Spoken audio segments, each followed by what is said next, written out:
Continue on with my series of tips on how to captivate the audience attention in the first 10 seconds of your speech. Before I give the tip for today, I'm going to just give an iteration of some of the other tips that I have given, so for those who weren't here, you can kind of just at least hear a summary. The first one starts with an R. Anybody remember? Ask a rhetorical question. All right? Ask a question to help people think about something important, something deep, but not necessarily answer the question so that it will lead into the speech. The second one is make a P. Promise. Make a promise.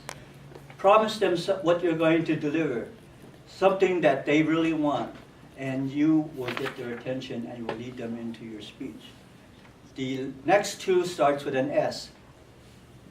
The first S is state a startling statistic or a startling fact.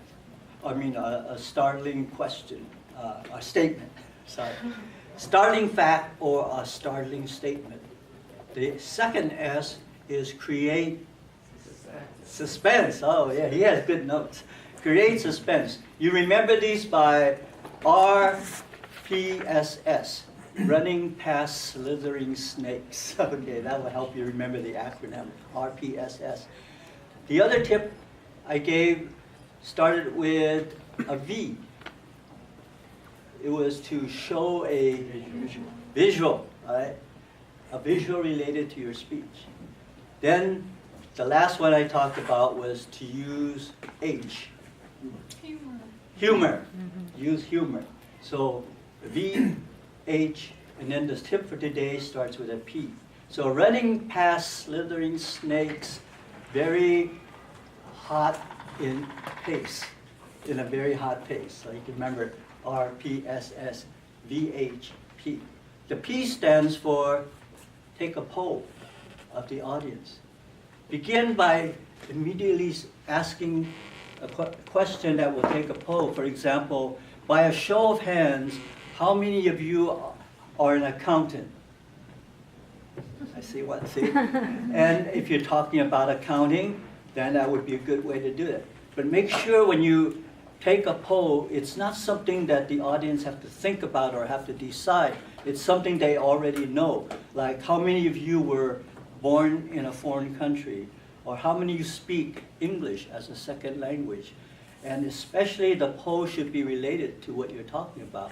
Taking a poll connects you with the audience.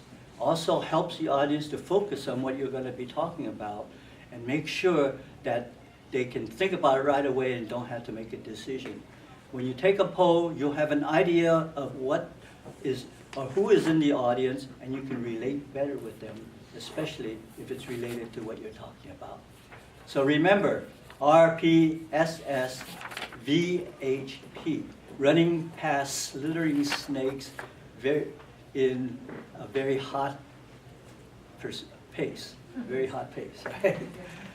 Madam Toastmaster.